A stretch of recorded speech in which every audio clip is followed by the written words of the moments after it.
në mënyrës që shëndërton formulimin e vetë, duhet me e shpalos një qëndrim, me cilin qëndrim pajtohen edhe aleatët tonë. Edhe gjykata ose thoni se ka veshin, ka ambasadat nga pak. Unë të thash, është tepër e rëndësishme gjykata kushtetuese që mi alon kosovarëve, mi udhëheq atë dhe me vendos aty. Pra, gjykata kushtetuese... Këtë bindja po dëshirë? Themi që gjykata kushtetuese është barometër përmes cilit një qytetar relativisht i informuar kupton deri në çmas vendimet që ka i merr qeverisja e vet janë të pranueshme ose janë të papranueshme dhe detyrohen që të përsëriten. Unë mendoj që na me gjas e kemi të pamundun mi evitu zgjedhjet, mirë po sjelljet e fundit të qeverisë i shoh si përpjekje për me gjetë mënyrën mi evitu zgjedhjet përmes imponimit të vetë, sidomos kryeministri, përmes imponimit të vetë si faktor dhe lojtar i rëndësishëm në çështjet e sigurisë rajonale dhe në procesin e dialogut. Pra, koncesionet... Ka po përpiqet të tregoj, zoti Kurti? Koncesionet dhe kompromisi i pardjeshëm ose kur ketë shtundën me çështjen e ligjit për të huajt, janë jo vetë sinjal aleatëve dhe bashkësisë ndërkombëtare, po duhet më kuptu edhe si një lloj dëshmisë që ajo është i gatshëm që përmes kompromiseve me e mbrojt karrierën e vetë, edhe fatin e vetë si kryeministër i vendit.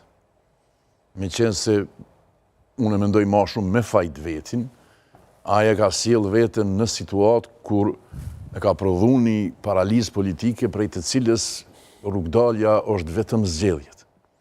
Ndërkohë që aty pajtona me labinotin, ndërkohë që çfarëdo rezultati zgjedhor, nëse mbahet si vjetë, do të ishte ma i disfavorshëm se ai i 28 dhjetor. Absolutisht. Por spajtoni me zotin Balaj se do të jetë i gatshëm të ofroj këdo, ose të pranoj këdo nga emrat e opozitës për të shpëtuar nga zgjedhjet. Qyre, na jemi protektorat i gjykatës kushtetuese. Edhe varësisht, në një mënyrë po.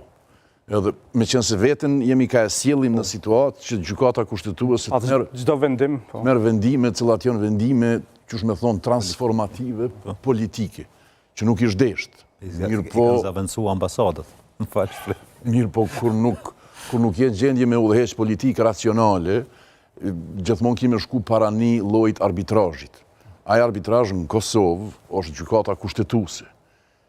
Qysh me thonë, mos të rehet kush me mendu që gjykata kushtetuese është një trup krejtësisht i pavarur që i rrin as në qiell as në tokë, edhe aty vendosin 4-5 njerëz, cilët e marrin përsipër përgjegjësi të madhe. Nga kush varen ata? Unë mendoj që sikurse edhe çdo gjykatë e tillë, ajo gjykatë politike, meqense nuk është gjykatë që merret me vrasje e me delikte të gjakut, merret me interpretim të kushtetutës. E akti i interpretimit në vete është një, qysh me thonë, qëndrim politik. Nuk ka interpretime, kjo është shkencë eksakte, këtu s'bëhet fjalë për aritmetik. Kjo çështje juridike. S'kam nevojë tash me e parafrazu kryetarin e komunës së Drenasit, i cili një herë ka pas thonë që unë mendoj që janë një ndër me thonë definicionet ma të rëndësishme që janë thonë do një herë. Postulat. Ligji është elastiku. Ajo është absolutisht e vërtet edhe do t'jetë e vërtet sa të ka ligje dhe kushtetuta. Është çështja e interpretimit. Ku shumë pushtet, ai e bën interpretim.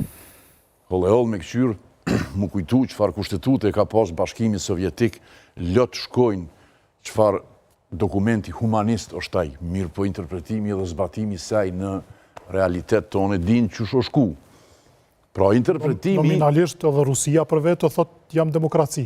More edhe Korea Veriore, thotë, bile ka emnin që... Shqipëria në 46-ën ka pas të sankcionuar procesin zgjedhor, domethënë. Absolutisht. Në 46-ën me kushtetutë.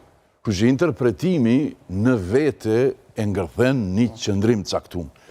atë qëndrim nuk besoj unë që e ndërtojnë vetëm gjykatësit e gjykatës kushtetuese. Ai qëndrim del prej sugjerimeve që thojnë të fuqishme, del prej rekomandimeve, takimeve, vizitave, që është normali.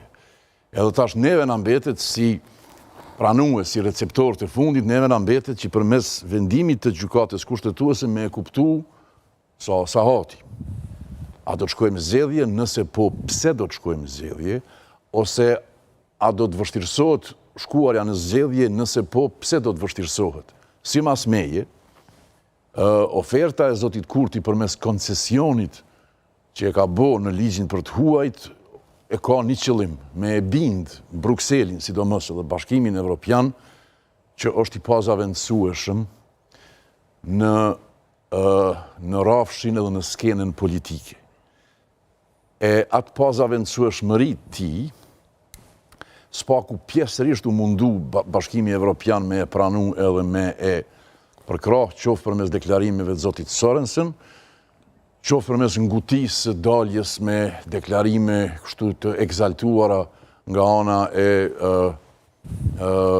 qarta e zyra për politikë të jashtme të Bashkimit Evropian. Zoja Kaja Kallas ndoket. Mirë po për mu ke sidomos indikative fakti që çfarëdo kritike që ju bo koncesionit, zotit Kurti u sulmu drejt për së drejti nga ana e Bashkimit Evropian, e aty mas shumë ti e pësoj Partia Demokratike, e cila në kritiken e vetë karshi koncesionit që e boni zotit Kurti, e hongër realisht e hongër një shpull prej Brukselit.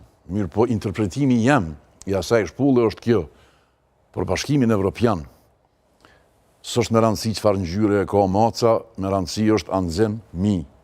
Edhe nëse qeveria aktuale dhe kryeministri aktual i gatshëm mi përbi këto koncesione, na do të ambrojmë me çdo kusht, me qenë se për neve o me rëndësi procesi dialogut me vazhdu, e s'është me rëndësi për neve kush o ka he vazhdon. Tash problemi është që po shtrojmë, apo e luan lojën zoti Kurti, po natyrisht. Unë mendoj po i bin bashkësia ndërkombëtare, a ka ndryshuar zoti Kurti, apo është ai që sot doli duke thënë 5 vjet janë 60 muaj, Subëza, Ednica?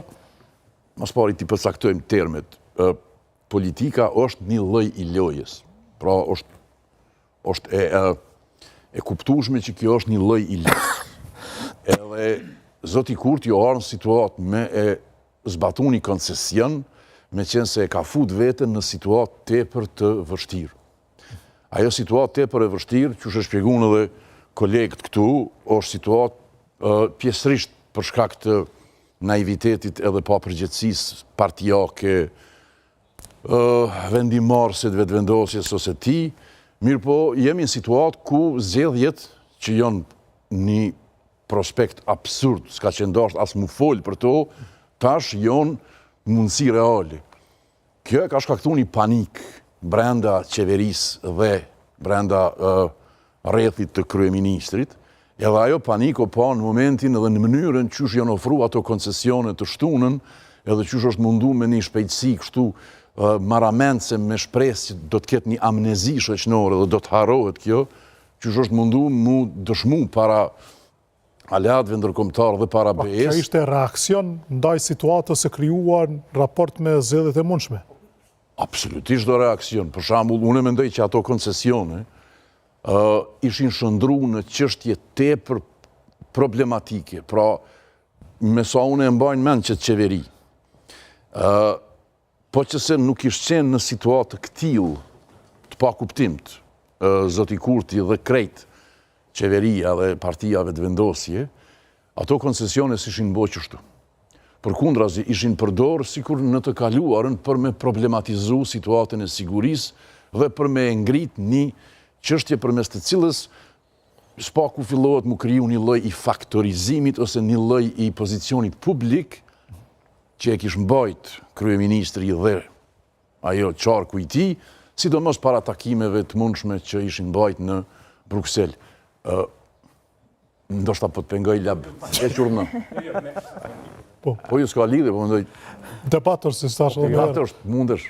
është të asistuar. Jena në linjat njëjtë të argumentimit të në përmenoj që e ka bo kurti, koncesionet, masi Unë po prasë ju të mos pajtoni. i kualifikojmë si koncesionet që i ka trashigu prej qeverive pararance, i ka zgjedh momentin kur është në situatë kufitare, kushtimisht me thonë, në situatë kufitare elektorale, me anashëndzirë, me ekskomuniku... Se është në situatë kufitare... Me ekskomuniku presidentin, mja zbej rolin e saj si Benjamini e ndërkombëtarëve. Mi thonë ndërkombëtarëve që e keni dhe një alternativë. Kishte dashur zoti Kurti edhe para 5 vjetë do të mund të bëj, atje kanë investuar në të shumë. Po thash është në situatë kufitare, dhe me thonë, mbështet në pragmati, thonë Mazbuti që është pragmatist politik. 51% ka fituar. Pes ministrën e jashtë. Po, edhe Kur më shumë komuna s'ka pas. me dëmtu reputacionin edhe në publik të zonja Osmanit që asociohet si, do me thonë, me konjunkturat ndërkombëtare, me dëmtu reputacionin e saj në publik gjithësisht nëse ajo garën në një proces të ri elektoral, më nuk është e vetmja, Benjaminja e vetme e ndërkombëtarëve. Është edhe Albin. Tu e dëmtua Kosovën, tu e pranua ligjin për të hujt, apo? A ju të thonë, me godit Vjosën e ka aprovu ligjin me cilin dëmtohet Kosova. Sepse ke ligj, ke shtyrja e ligjit... Ligjin e 2011-ës. Po veç, me gjithat kjo ka thonë që ka me implementu dhe me kërkesën e Vučićit e ka shty, me kërkesë sërbisë shty. Dhe me thonë, a jetu të thonë se s'pe kuptoj, për me dëmtu Vjosën, e ka shpollë që ka me implementu ligjin, po për me dëmtu Vjosën e me i thonë ndërkombëtarëve që unë jam ai mirë se Vjosa, e ka dëmtu Kosovën, sepse Kosova faktikisht ka implementu një kërkesë të Aleksandr Vučićit. U besoj që kesh i qartë, nuk ka nevoj për hermeneutik shtesë, këto që me ta interpretim. Dhe me thonë, kesh i qartë. Nej, se unë veç deshta, qyra i lidz ka pas qare pa u zbatu në ato tonë dim. Marifeti i qeverisjes dhe i qeverive është mënyra e zbatimit.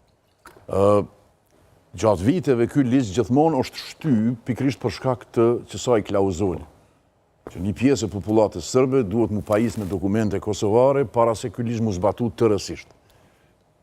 Deri sët, prej momentit kur ky ligj është realisht kur është aprovu, është mendu që në vitin 2026, si shdesh me pas mo probleme tilla çfarë është një paralizë caktuar politika etnike që zhvillohen, andaj ky ligj ishte desht sët është mendu që ishte zbatu pa ndonjë pengesë. Mirë po, ja që procesi dialogut është shku tërës në mënyrë për mu të pa kuptimt edhe qysh me thonë të pa nevojshme. Për ligji për dinarin. Sikur se shumica... Që kërkohen me shty, kë nuk e shty. Sikur se shumica...